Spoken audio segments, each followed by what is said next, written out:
authorize Charles Johnson and the administration to pursue an agreement in principle outlining the resolution of all claims consistent with our discussion of May 19th, 2008, and to formulate an appropriate council statement providing the factual basis of decision to settle all claims.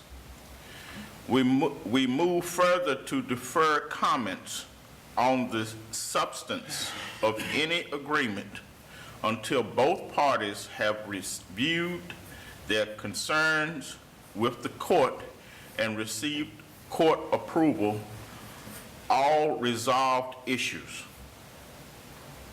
That's a motion you're making? I move that that's a joint resolution by the entire council that be accepted by acclamation. I second. Moved by Mr. Fowler, second by Mr. Silver. Discussion. Discussion? Huh? Question? All in favor? Aye. Opposed? Motion carries. I move we adjourn. Second.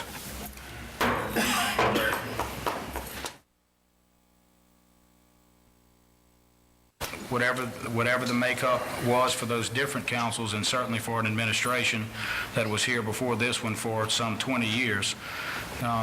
In this process, you go through a whole lot, and people have strong feelings and some stronger feelings about what needs to happen. I think that what you're going to see today tries to encapsulate that whole range of feelings, and I think that you will find that the attention to detail and what has been paid to areas of the city that we think have historically been cut off from development opportunities is not only significant, but the vast or supermajority of where this program sees itself fitting. And I want to say that each of you has contributed significantly to it. You've contributed not only in meetings of one-on-one, and we've had those meetings for the past several weeks in addition to the retreats, but also in the conversations that you have as the policy-making authority for the city, as the city council over this year and certainly in the years before that. And I'd like to start off by quoting from an Our View opinion in the Town Talk this morning or today, titled Super Center, a Reflection of Super Change. If you go down to the 1, 2, 3, 4th paragraph from the end, the Town Talk writes, "It is vital to the city and the region to facilitate the natural growth occurring to the west of the city and to use that energy to leverage a much-needed redevelopment of South Alexandria." It goes on to talk about interlooping and traffic flow, and it also says that voters who live in these neighborhoods have been beaten up by time, and many residents there say neglected by the city. Linking growth and opportunity for growth makes all the sense in the world. At times, gentlemen, I guess we all would like things said a better way than sometimes how the media portrays things, or whether things have been neglected in some purposeful or any other manner. But I would like to point out that the main thrust of this editorial appears to me to read something about Walmart coming on this corridor that is exploding with growth, and how we still have to look back on other parts of the city lest we let any part of the city die and it cause us greater troubles down the road by lack of economic development, disincentivization in those areas, or any other problems that occur from not putting money where it needs to be to push the whole city forward. With that in mind, s.p.a.r.c is just a template for activity and transportation corridors to move forward. It's to provide a starting point and a dialogue. Through this proposed commission's assessment, I think you'll see projects from the public's end being able to be viewed from the formulation to the funding, through the design, and finally implementation. We're going to address some frequently asked questions like, are there new taxes? The answer is no. We also want to address something that a lot of folks ask, and that is, are we just forming another economic development corporation? Are we forming another group to do things? And the answer to that is no as well. What we'd like to do is harness what those other groups have done. Mr. Lawson, you and I have had several discussions in that regard. A lot of folks criticize and say there are too many economic development groups in the city. There are folks on the other side who say absolutely not. You needed these groups to spur some of these items on. Indeed, from GATA, you will see a presentation today that is very important to the Masonic and what could be the Masonic Lee corridor. So I'm not so sure it's fair to say whether there's too many or not. To me, that's not even the real question. Yes, sir. Nothing, I was waving at our No, I'm sorry. representative. I think that the real issue here is what we can do to compile this work and then what we do going forward. In the package that you have, we'll go back through the retreat items just very quickly to remind you of some slides. We won't discuss those slides because we've been over them at the retreat. We'll make them available to the public. We plan on, in Alexandria, hosting a first-class planning seminar, much like one that was done that some of the staff attended in Baton Rouge. We'd like to do it at Coughlin Saunders, as they did in Baton Rouge, at a similar facility.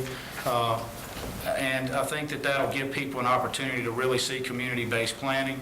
I want to thank everybody for the time you've taken to review the issues. We're committed to move these major products or their revised, modified, or substituted versions, as you may from time to time amend certain items before we get started.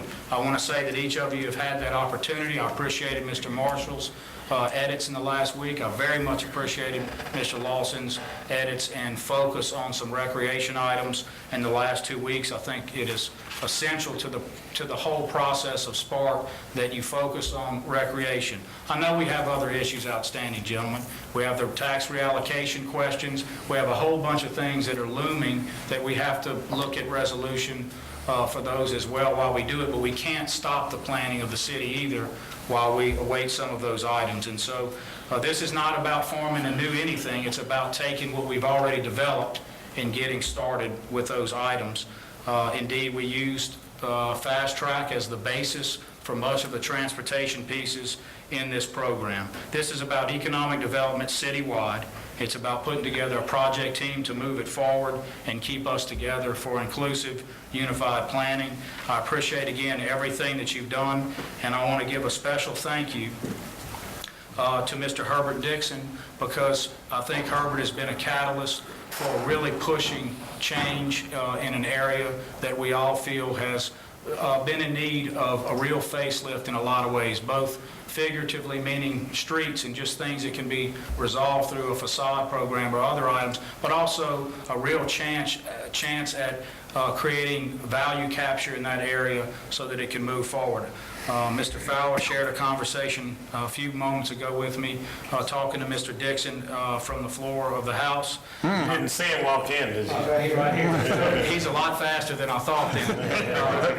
Mr. Dixon. We had to give him a jet to give up on his. His house, that's how Mr. Dixon has been, as we all know, pushing for this development in an area. And I hope that what Herbert sees now will let him know how much we all embrace the big needs in our city, and I hope that he sees that the commitment in dollars is very, very significant and gives us a best chance at getting started, and also leaves other opportunities available and open as we need those. And so with that, we'll start with this. If we could dim the lights, Darren.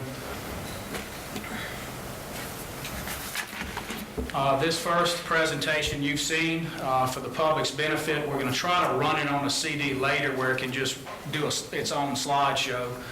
Some of it's self-explanatory, but we talked about at the retreat, we've been talking about what regionalism means and what it really means for our opportunities in Alexandria, that we have a responsibility, along with thinking regionally, to be a catalyst to move ahead. And the only point I really want to stress here, besides really looking toward Pineville to see what partnering is available. This regionalism slide is really an encapsulation of how we think you get things done. But we've all talked about this particular second bullet point. Not only is the regional view necessary, if you look at the history of the state and look at Alexandria in distinction to the rest of the state, there have been, throughout our state's history, times when for whatever reasons, whether it was gambling money or oil money or in other places, they have always been sort of a benefit from things that, for whatever choice is made by our people, we've chosen to do or not do. And Alexandria, where it's situated, did not enjoy some of, I guess, the monies that flow from other areas of the state. Now, at a critical time, after a double catastrophe of Katrina and Rita, we find ourselves once again poised at a time in our history for great growth. And yet, we're going to see tons of dollars, as all of you know, Mr. Marshall, pumped into other areas of the state where, again, our competitive edge is watered down. This is not to suggest anything negative about the need for those dollars. It's just to suggest that at a level playing ground, there's going to be a competitive disadvantage for us if we don't make a move. The dollars we're talking about spending will seem significant to folks, and they'll wonder about funding those dollars in new taxes. As I said, not one new tax from this program, and we can do this within our means and move forward, and it will create new dollars for our area. So I guess the whole summation of s.p.a.r.c is about this one word, timing. I think at this point, very critical that we move forward in a very serious and significant way if we're to keep up with Lake Charles that is about to pump nearly $100 million into its area in a very short amount of time, and other places that have been doing so in planning for their future. Now, I'm just going to skip through these because you've seen them, and they're probably a little bit dovetailed in the next show. The main idea here is that the activity corridors that we have planned work in conjunction with transportation corridors. The pieces go together. So there's advantages to being in the activity corridor. There are incentives. There are also tell people where we're going, but also our transportation corridors are very necessary. Each of the transportation pieces you'll see today focuses on key items. They increase interlooping, or those areas that join parts of the city that were previously not joined. One of our problems and one of the criticisms, frankly, that we get is that parts of our city have been cut off, which allows them to suffer or be choked off, as we've often said in the past. What we want to do is increase interlooping. A perfect example is Versailles, interlooping part of the city. 6th and Foisey would be a major interloop to 3 parts of a city that was cut off by economic development, nonetheless, but still cut off, that we would like to rejoin. There are other areas like a Masonic Lee Street corridor that would join areas of the city. Jackson Street joins areas of the city. So those are all examples of interlooping. And lastly, but perhaps one of the most important ones would be Sugar House Road, which would join and bring around an area of the city. So for maximum effect, these activity corridors work with the transportation corridors. These are the different acts that we've been through. I'm going to skip through these. We'll show them on the slideshow longer instead of, we've covered this in the retreat, so all of you are familiar with it. This talks about the CRA. It's critical to understand that our assumption here is that the real commitment in funding comes from public-private partnership and building infrastructure to attract development. We believe that this can supersede any other method because it has an immediate punch. But it doesn't foreclose any other method, Mr. Lawson. Any other method can follow once we see what's working and what's not working. The delivery method of public dollars to spur growth, we think, is just as important as any other consideration. And I'm going to skip through these because they're all going to be shown in the next show, and you've seen those. 6th and Foisey. These were the thoughts to get started in the important corridors. The River Act was the first one.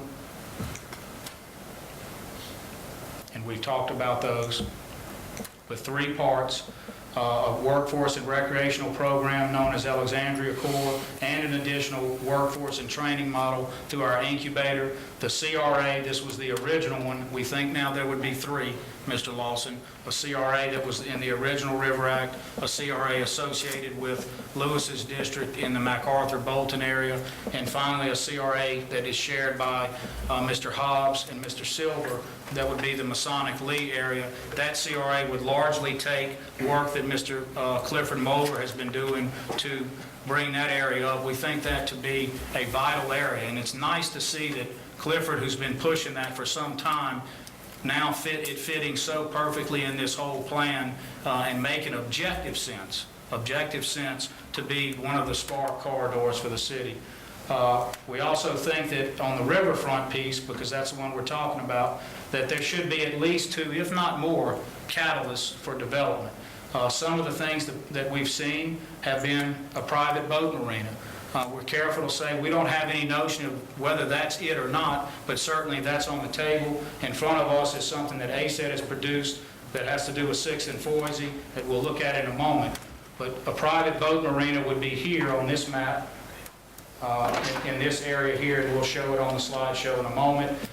There are also other notions that we would have with the North Levee Park and other areas. At the other end, the other bookend, if you will, would be the Ruston Foundry site, which could open up a corridor with 6th and Foisey and other areas that would help greatly in that area. Now, we're talking only now about the riverfront corridor. There's going to be some other items that we'll show. We think it important to point out that these items really are about fair and inclusive distribution of cost and benefits, and I think you're going to see that, again, in the amount of money, where it is, and what it does. We avoid sprawl because this is all infill strengthening. Every program you'll see presented is about infill development.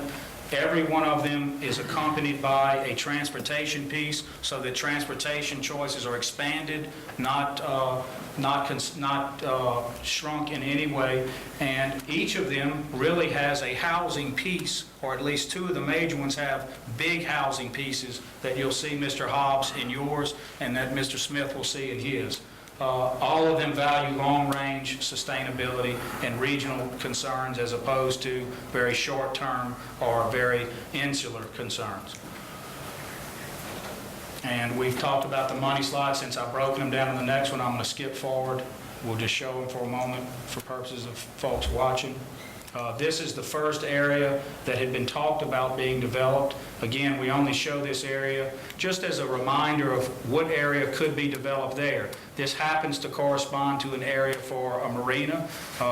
This plan neither says the marina is the answer, nor does it say it's not, because certainly there is a lot of momentum behind that, and we want to continue to let that develop, that momentum, and see where it takes us. But as you can see, the area that Mr. Dixon has been pushing for, and us too, from the administration and the council's end, would be all of this area here past the Purple Heart, but on down all the way to Willow Glen, and even indeed to Sugar House, which is off map. My barber shop is looking at this area. Make sure you say past the Purple Heart. Past the Purple Heart. Okay. Right past here, we have the foundry sites where there can be development right at this elbow here that everybody's talked about. We've seen models for multi-use arenas. We've seen a lot of different things here. The iron yard right here where 6th and Foisey could punch through, this being 6th and Foisey. You see Foisey and 6th on the map.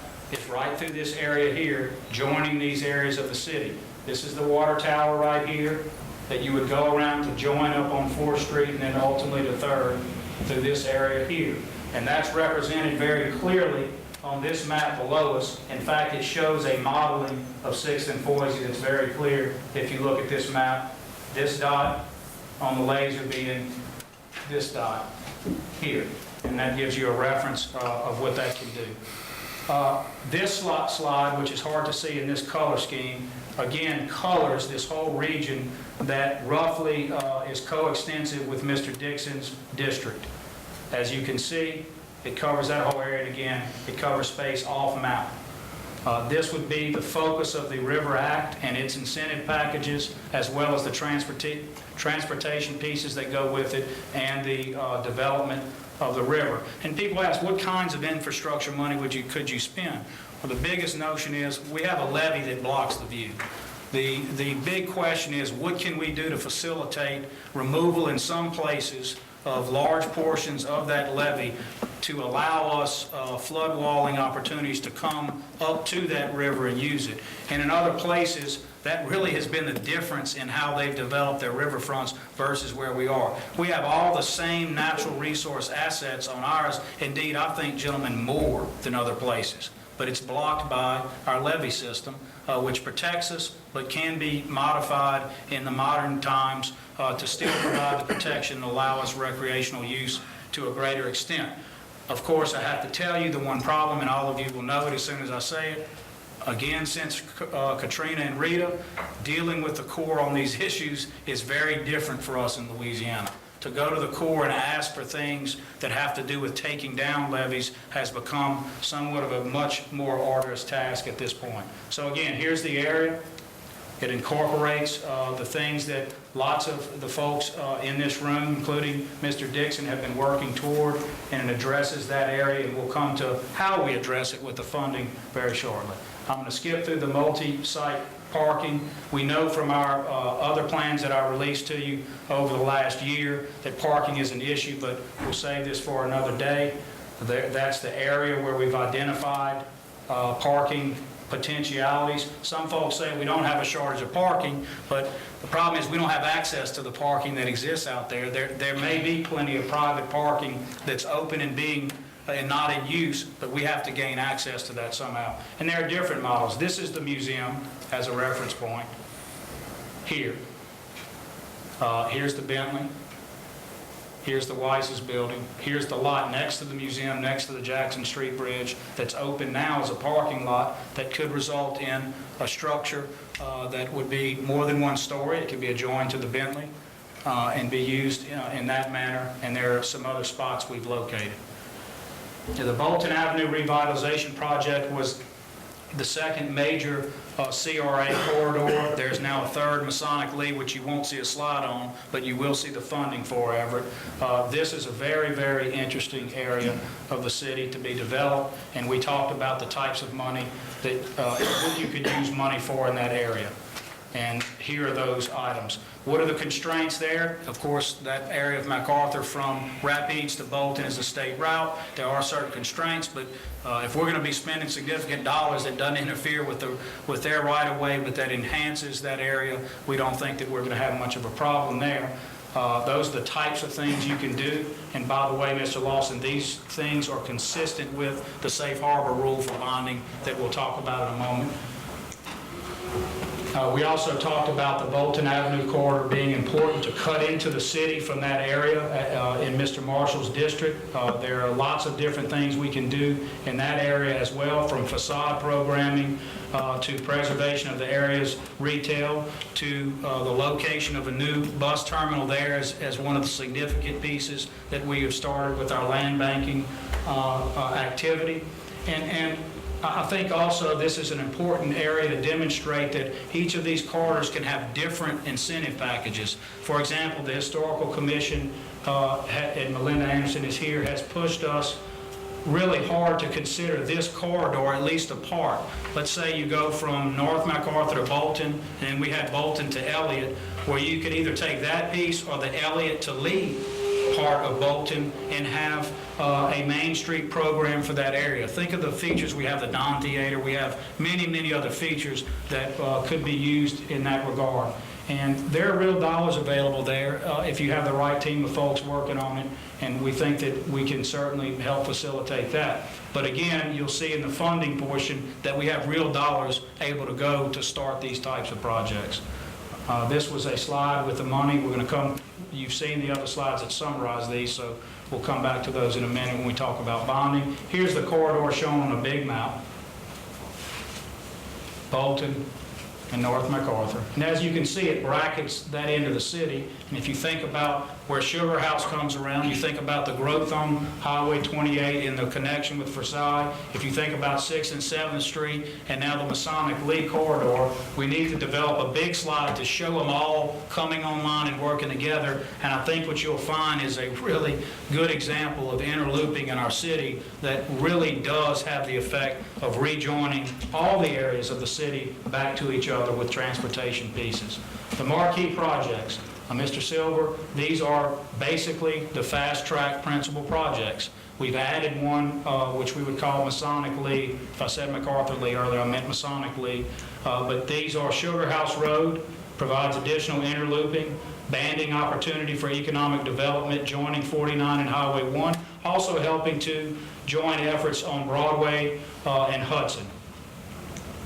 Versailles, a single piece of transportation expansion joining the shopping retail hub of the city, which has been historically Jackson Street, and a mixed-use area with Highway 28 growth, which we've talked about and seen. The Lake subdivision offers a unique mixed-use plan development that we could emulate in some ways throughout the city. This is a higher-end version, but there are many lessons to be learned from the Lakes District in terms of the thoughtfulness that went into that planning. Another example of an interloop and traffic relief on Jackson and Coliseum Boulevard. 6th and Foisey, a critical correction to closed streets downtown. I want to say that I think that the economic development that we're gaining from doing that is so significant that we just have to deal with those problems, and now we have an opportunity to enhance and correct some of those issues. And I think that this is something that is not a negative at all. It provides a new opportunity for us. And I guess if you had a fourth slide before we get to other projects, it would be the Masonic Lee corridor as one that has not been included in Fast Track, Mr. Hobbs, but it is included in the funding that you'll see. Mr. Lawson, we talked a lot about this at the retreat, gateway signage. We have both gateway needs for coming into the city and directional signage. We actually on staff use the word atrocious because we think that our directional signage within the city is atrocious. All of us happen to know how to get around our city. Other folks when they visit do not, and it's not good. We sort of have an order here, the 3rd Street gateway coming in from, let's say, Marksville into the city. We think the England Airport I-49 signage should be increased. As all of you know, we have this gorgeous airport that is our real gateway at a national and indeed international level. One of the finest airports of its size built in this country in recent times and maybe for some time to come. And as you leave that area and go to 49, you go into an area where it doesn't really reflect what that airport brings. And so the next item would be Sugar House MacArthur, right there at that corner coming in from Baton Rouge, let's say. And then thereafter consider the other areas. What could we do? There's lighting, signage, and cleanup. I'm going to skip through recreation right now because we addressed the funding in other places, but those are some of the things that we want to do. The last E item being very important to us. This was, Mr. Johnson, the creation of an officer to handle that on a citywide level. And it does move to funding this quarter, the comprehensive plan. And that was a reference page. So with that, gentlemen, that concluded our retreat, and we'll go straight into the funding. You each have that funding in front of you now.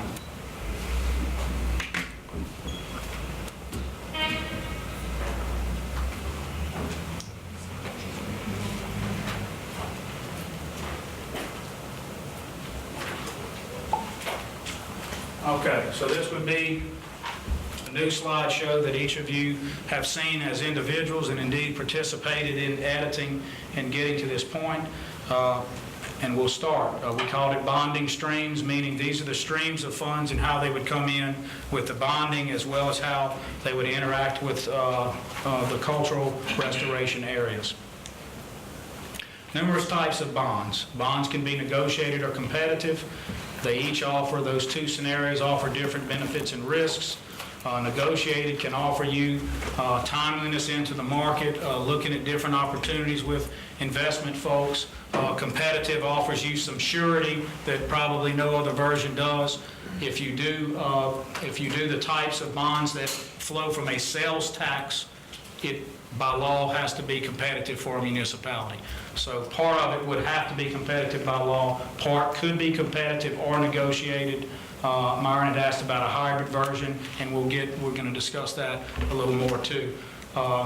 Competitive can be required, we addressed. Bond is very simply a debt instrument issued for a period of more than 1 year with the purpose of raising capital by borrowing. Some bonds are tax exempt, like those typically issued to municipalities, so the interest payments are not subject to federal income tax. The types of municipal bonds, and this of course is what would apply to us. They're called muni bonds, I guess, in the industry, but debt obligations issued by a city to finance governmental needs or special projects. So you could have a bond issue for a park like Johnny Downs. It could be for one project. You could have a bond issue like s.p.a.r.c. where it funds a whole bunch of different city needs. There are two types of these municipal bonds: revenue bonds and general obligation bonds. Revenue bonds, gentlemen, the state issues versions of those for agencies, DOTD and others. Our example of an agency-type revenue bond would be the utility division. Since the utility division produces money in from citizens paying their bills, you can issue revenue bonds based on that income stream and its anticipated, and the anticipation of those funds as they come in. Typically, we call these URBs, utility revenue bonds. Mr. Marshall asked about those at the retreat. We have $35 million coming off next year. Given where CURE is and given what each of you have been asking me about, we know that we're going to at least go back up on those for another 35, if not more. So there's going to be significant URBs issued next year, we think, after CURE finishes helping us all and then you to make your decisions. And we'll focus now on general obligation bonds, the other type, which applies to s.p.a.r.c. Those are backed by the full faith and credit of the national government issues a GO. It's backed because the federal government says we've got unlimited taxing authority in the country, so we can do it by our full faith and credit. Really, we call it the taxing power. And so for us, we have either sales tax bonding streams or limited tax bonding streams, like the millage taxes that we have. So one sales tax, one being a millage, would be two types of GO bonds. Of the GO bond tax exempt, or looking at tax exempt bonds, we have now a further breakdown of public purpose bonds and private purpose bonds.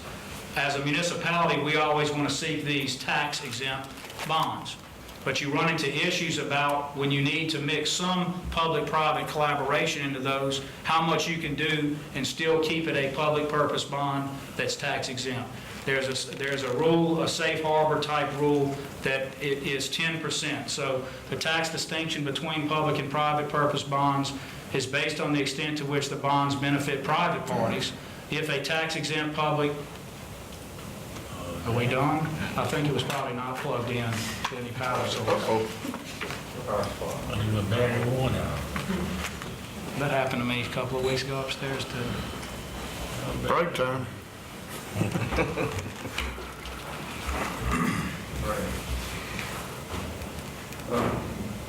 It's not, I don't think it's plugged into a power source. Power strip. That land the brother. That's what happens when you buy a low bid. Will this support it?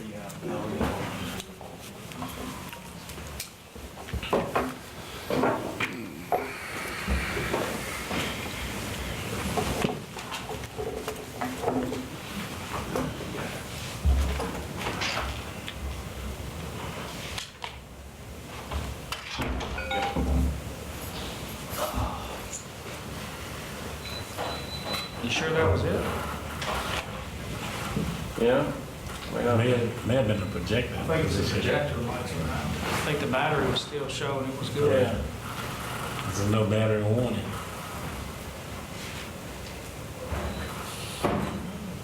It's reset. Bulb couldn't have gotten out of the tank. Is this a new one? Yeah. Bulb's only about $300 in this.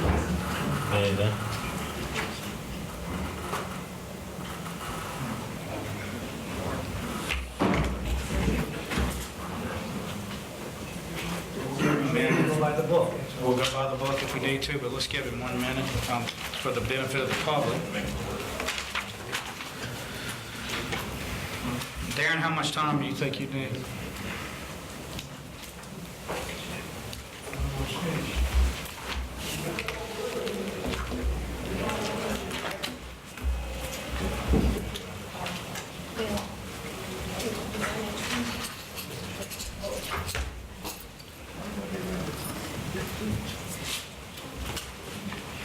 how many copies do we have of the book? Maybe everybody in here can get enough to get at least 2 people in and see it. Oh, okay. Well, we don't, Wait. I think we just, you want to go forward in the book, Yes. or do you want to wait on a projector? How long will it take to get the projector? Upstairs to get it. They would need to wait, keep in mind we have public looking at Yeah. this. Looking at this, so we can. Why don't we, What is this why don't we recess do it? about It 5 doesn't minutes? take long to move through it. Let's take Take a 5 minutes. 5-minute recess. Okay. People in the Bonds.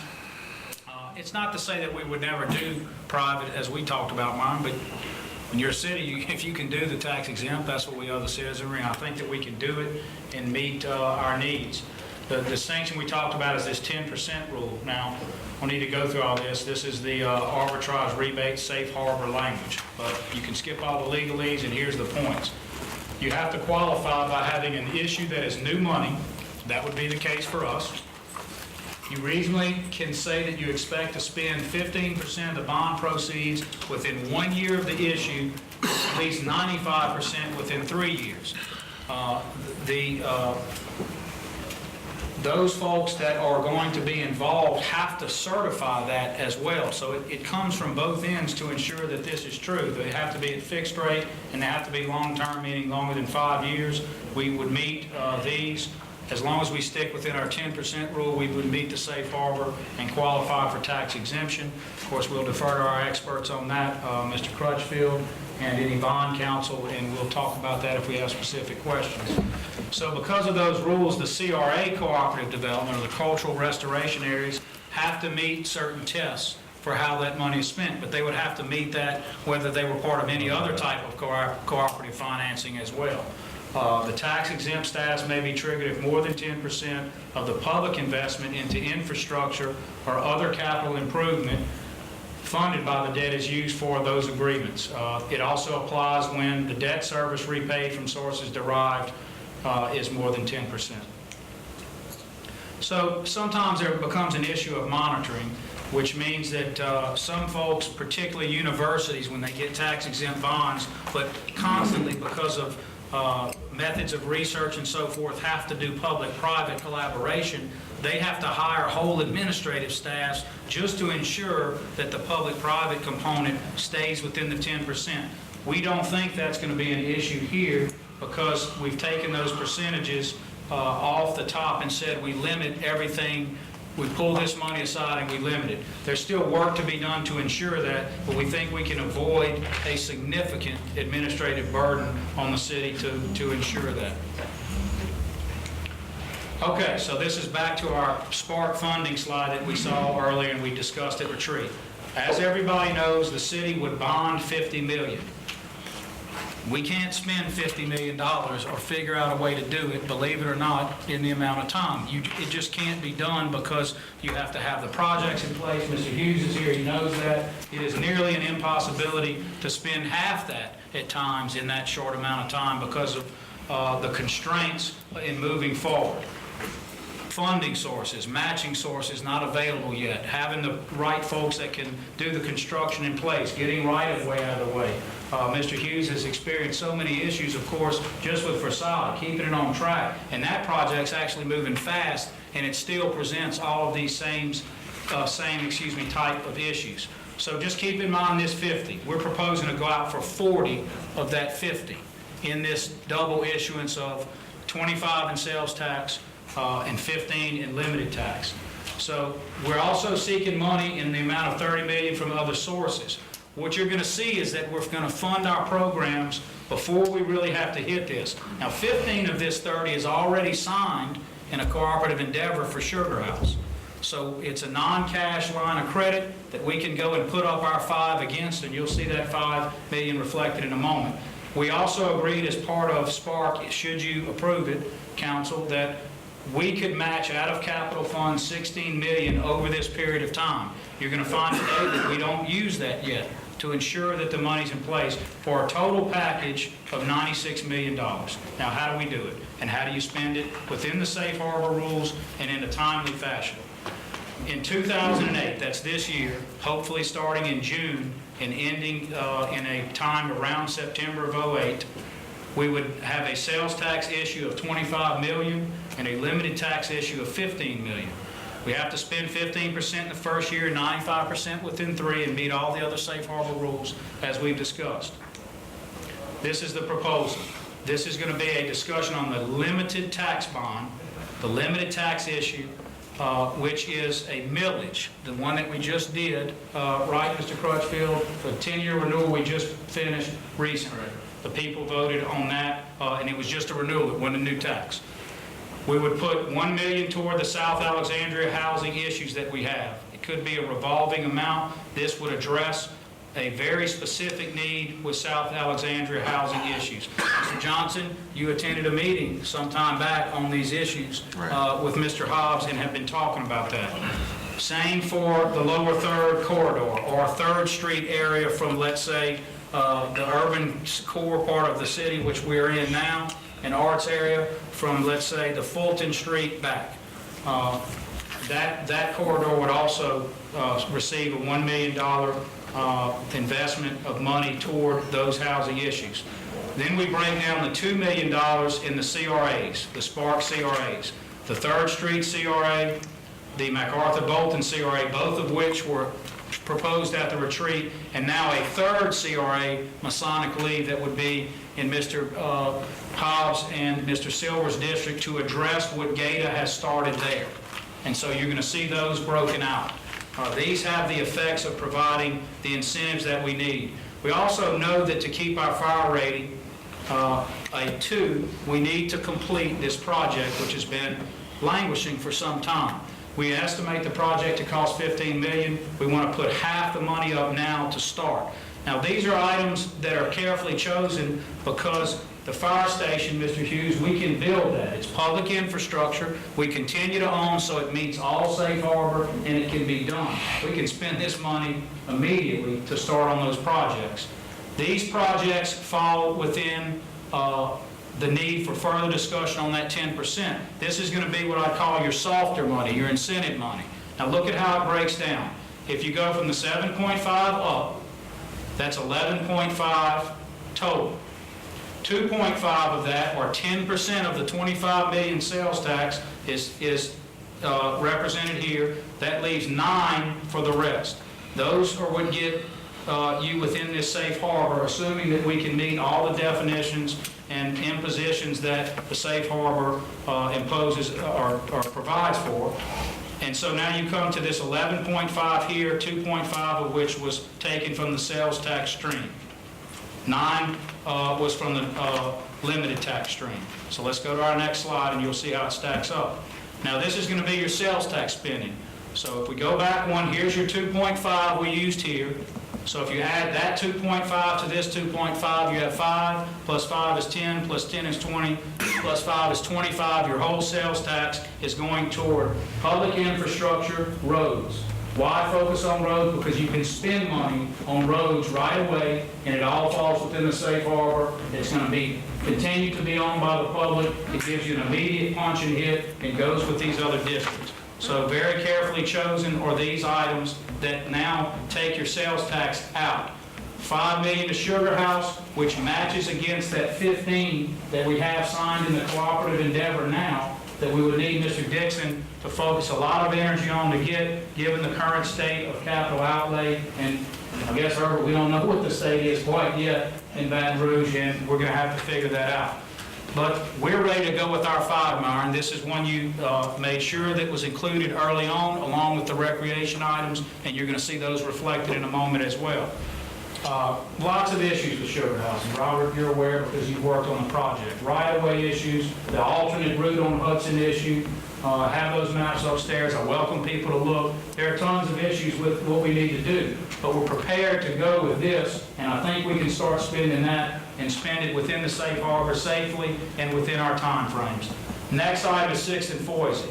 This one was not on any marquee or fast-track project. This is a new one. It's represented here again on this board, prepared by Baron Heinberg for ASED. And I welcome everybody to come look at that at the end and see how the project would work. But $10 million.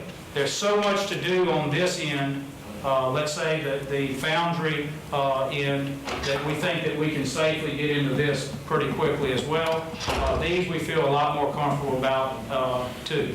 So we think with public infrastructure money going into roadways, we're not going to have a problem in good faith saying that we can spend this money. Now, where does that leave us? We took the 2.5 from here. We've spent 9 so far, right there. Now we have this 2.5. We add that 2.5 here. The 25 is gone. So that leaves us with $6 million on the limited tax funding. And this is what we propose to do with that. Cheatham Park, Franco Hunter Park, both in your district, Mr. Dixon, and in your district, Mr. Smith. Also, a new recreational item in District Number 2. That's Mr. Hobbs. He's not here to defend himself. Everyone saw that there were some folks here a few weeks ago that wanted something for Mr. Hobbs in that district. Now, let me say that was in jest. Let me put the facts in sort of relief for us. Mr. Hobbs, in his district, no longer has a park recreation area because, as we know, the back of Martin Park, those parks were closed and became our 911 communications area and so forth. So his district really is in need of some type of recreation activity. Ms. Lula Johnson and others have proposed it being behind Deerfield. I believe at this point, the Martin Park group and the Deerfield group are going to try to get together jointly, I think, Roosevelt, and look at where it best serves the whole district. But what we're including in this is that we would address that problem and make that commitment to Mr. Hobbs' district right now. $2 million from the 6 we put toward that. That is matched against the $3 million the council already had in place in Fast Track. So that's $5 million in recreation for the city. And you're going to see our commitments at Cheatham, Franco Hunter, and District 2 being our first commitments. Where else are you going to see a commitment? You're going to see a big one to fulfill a promise to the zoo, to make it the year of the zoo and make it about City Park. So that's $2 million to our flagship recreation piece in the city that we all benefit from. Every single district benefits from in the core of our city, and that would be the zoo. What does that leave? This is 6 minus 2 minus 2 leaves you $2 million in LTB, because this $3 million didn't count it. It's part of Fast Track. Keep in mind your acronyms, because you have some people that may be coming to So you have $6 million that we started with in limited tax bond funds. You have $2 million that we used here, then another $2 million for the zoo and city park. That's 4 minus from this 6 leaves us on the limited tax funding, that $15 million funding, with $2 million left.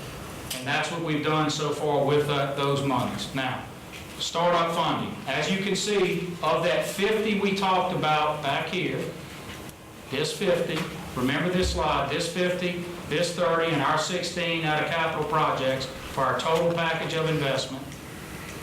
We're now at 40 of that, the 25 and 15, leaving 10 that has not been provided for, that we can come back even next year. But Robert, you can back me up. We struggle to spend that 40. We don't think we can handle doing a 50 issuance right now with everything we've seen.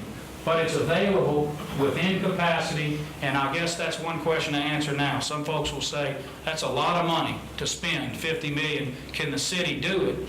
Assuming no tax reallocation of the level that has been talked about, of us losing $4 or $5 million a year, $3 million a year, we are in line to do these things, assuming that sales tax stays how it is and some other factors.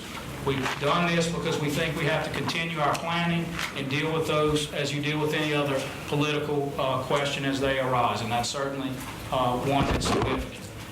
So this is 40 of the 50, and we still have 2 remaining from the limited tax issuance. So we would seek from other sources this 30, 15 and 15. Where does it come from? It comes from here. This 30 that we're seeking from other sources. 15 of which we think is locked in a cooperative endeavor with the state on Sugar House. That leaves us 15. Now, why do we think that's significant? We think it's significant because what we would be saying to the legislature, and what Herbert, Chris Roy Jr., and Chris Hazel, and any others in our delegation would have to say is, the city's going to put up $50 million over a 5-year or 6-year period. They're going to also fund over that period $16 million from their capital outlay program. We're putting up 66 and going after 30, 15 of which is already in a cooperative endeavor. This is not an unreasonable request for a city to go to government and do. Look at where the money is stacked. Most folks go and look for an 80-20 match, them putting up 20 and asking the state for 80. We're talking about really putting our money where our mouth is on this project. And we think that helps to sell it to the folks. And it tells the governor or anyone else how serious we are about making a big change in our city. All right, so there are those 2 15s. We've still not used any of our 16s, so think about that. We still haven't used the money. We have the most freedom to use how we want. And all of those things we just hit that we were planning for 20 years of planning to address, we just addressed them, and we've left ourselves a lot of freedom right there. We're going to spend $50 million in 3 years. And think about what that means from an economic development standpoint, as we talked about, Myron. You're talking about payroll, jobs, lots of activity that tells other businesses that this city is really on the move, and that's kind of why we called it s.p.a.r.c. It's intended to show people a commitment by the city of public dollars to attract private dollars. So, before we even worry about going out for the additional $10 million of that 50 proposed, we still have this 2 left. There it is, from the LTB, the limited tax bond issuance, and $16 million in capital matches, as you see here.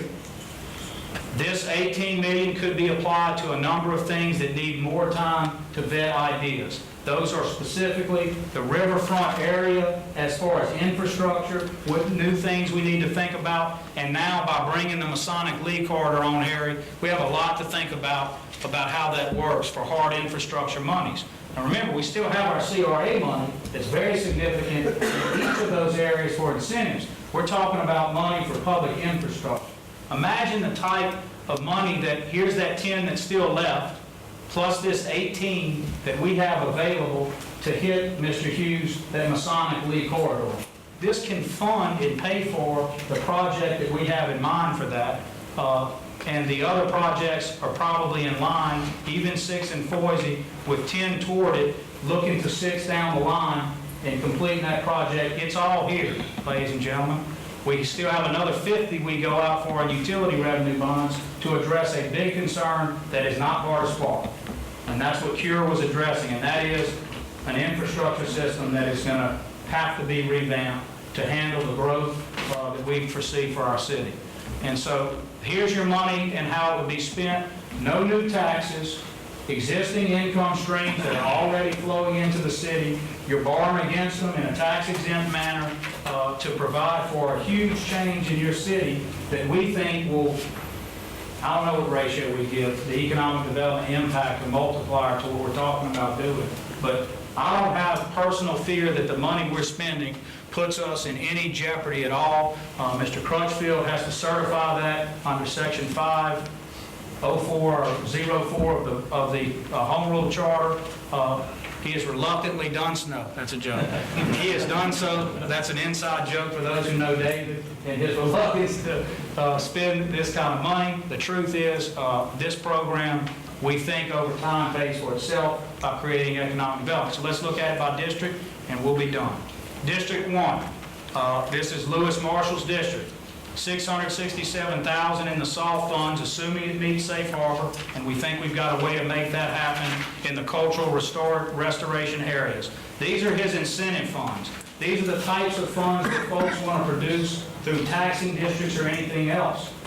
We've just done it in a different sort of novel way, but you produce these funds in a cultural restoration area where there are a lot of rules, but in exchange for signing off cooperative endeavors in those rules, you get real money. You don't have to wait. You got the real money there. It could be any number of things, from facade programming to other things that we'd be looking for here. By the way, we get to go to the feds the whole time and say, look at what our city's commitments are. Give us some money. We get to use this as leverage. And Robert, we've tried to pick projects where we don't interfere, like Sugar House, you saw we were careful not to throw our money where we already had state matches. We're trying to make sure we're not spending just to show we can when we really should be seeking state funds for it.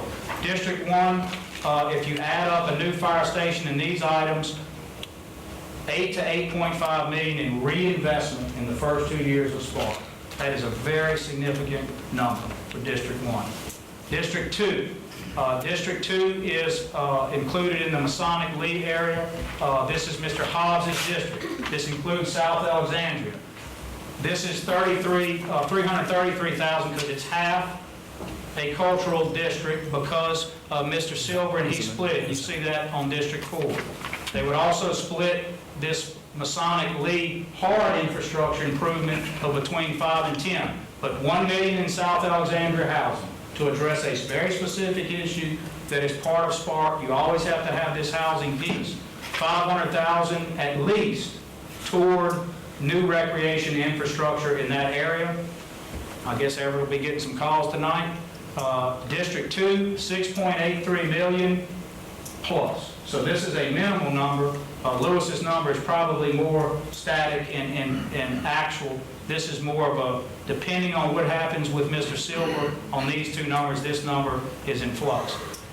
District 3, this is not totally, but has included within Mr. Dixon's House District and is Mr. Charles Smith's district. $667,000 in the CRA for the River Act, $1 million in the housing, $5 million for Sugar House that you saw represented earlier, $10 million towards 6th and Foisey, potential fire station, new, $1 million in park improvements, $17.67 million.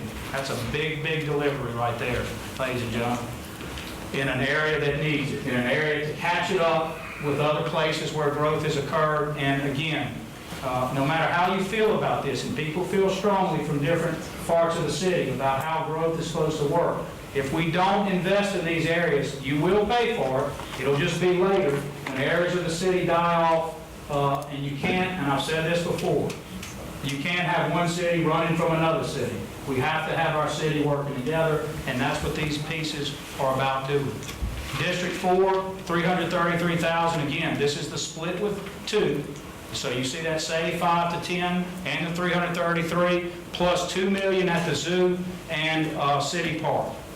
$7.33 million plus, depending on what these numbers do. For District 4, that's Mr. Silver. District 5, we added no new funds because District 5 just completed a $20 million project of investment on Versailles and Hyman Road. We have, at Mr. Fowler's request, to ensure that we're being fair in every district, we have committed to fixing that part of Hyman that is between the two parts. We have overlay leading up to Dorchester, Chuck? And then there's a piece, from Dorchester right there, and then the new piece starts, and in between it's like a minefield trying to get through there. So what we'd like to do is fix that up, and I want to remind people, because people say, look, there's an overlay in another part of the city. I think Jones Street's overlay isn't the same quality or doesn't look the same as Hyman, but some of that is about matching state money. Hyman had all that match with state funds. We want to make sure that we're looking to match these other areas that have that same quality.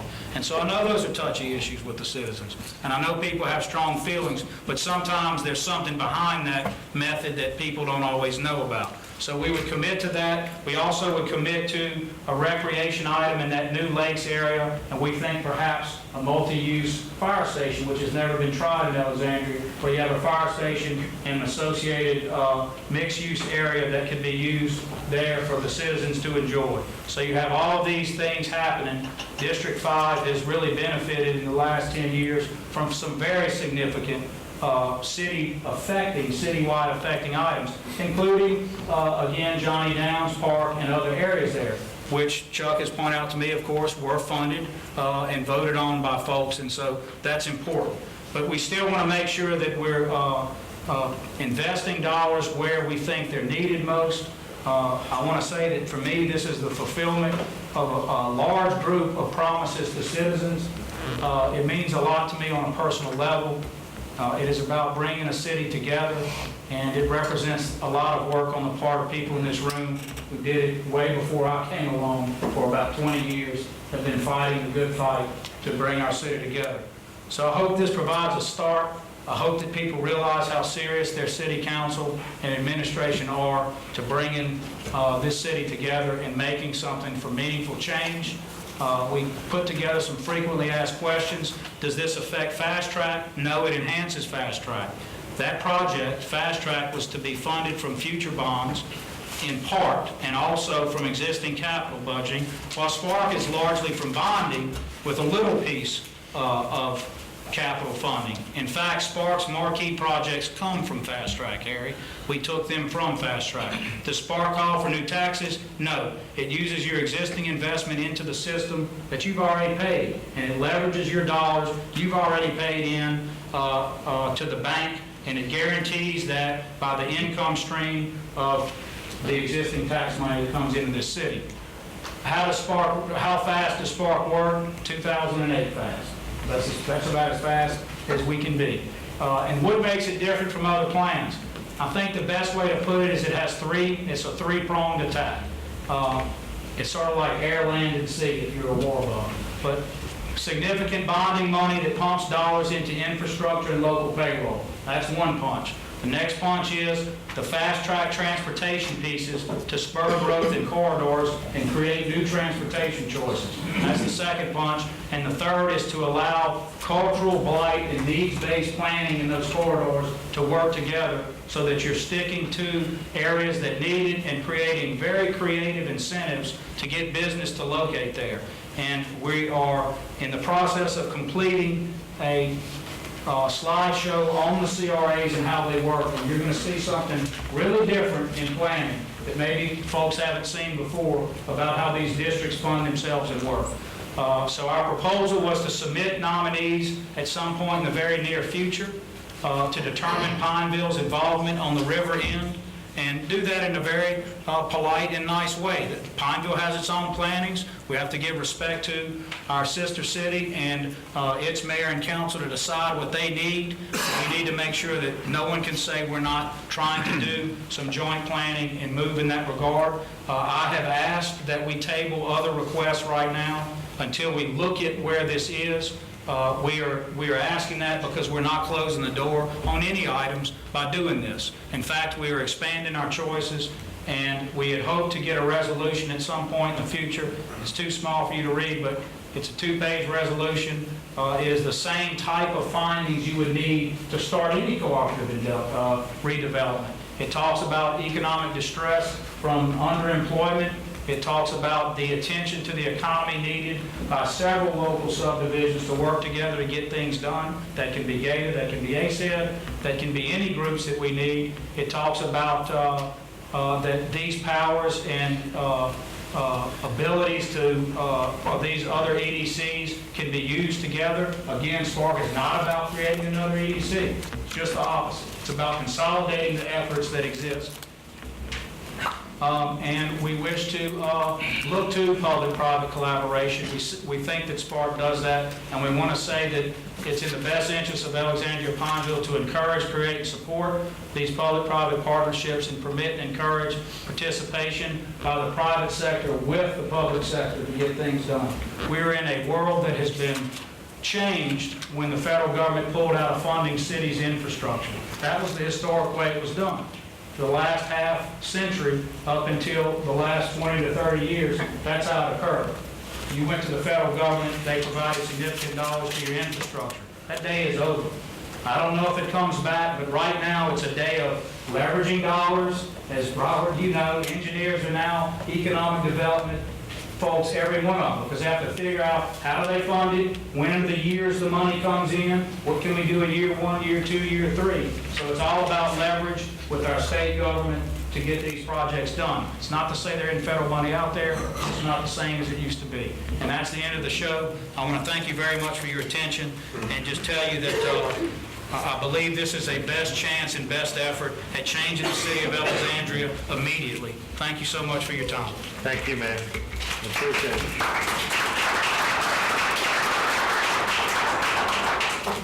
Thank you. I know a lot of time and work, and I saw the incorporation of several master plans that I've seen, from the recent one onto ones that I've read that took place 10 plus years ago.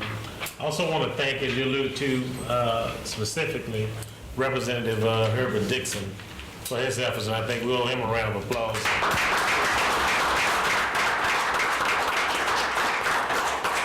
Always come up with ingenious ideas when you use folk that have the city at heart, and we certainly recognize the efforts that you've placed, and I know that you have grooves in the road already to match your tires going to Baton Rouge, because you're back and forth. So thank you again, and I see the incorporation of your efforts in this plan.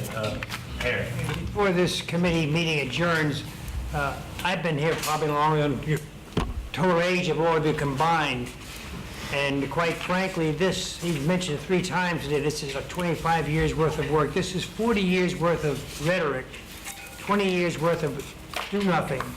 this can be all transitioned into something that will manifest itself this year. And between our efforts, which they're using the key word of communication, and with the working with Mr. Dixon and the group from Baton Rouge, we are on the threshold of one of the most aggressive things we've ever encountered, which will become a reality. And I would charge our committee to make a resolution that they get this thing together, reduce it to writing as quickly as possible, so we can move forward and make sure this time it's a done deal. Okay. You offered in the form of a resolution, we'll draft up something. You second the resolution? Second. Okay, move second, send to the forward to the council. Any other discussions that need to take place before we adjourn the Economic Development Committee? And we'll afford you the opportunity, either at this time, Mr. Dixon, or certainly at our regular council meeting, to come forward and address this August matter. 5 o'clock, if I keep everybody in suspense that long. Yes, sir. With that being said, Economic Development Committee is adjourned. Take a break now. We're gonna take a break. We don't convene again.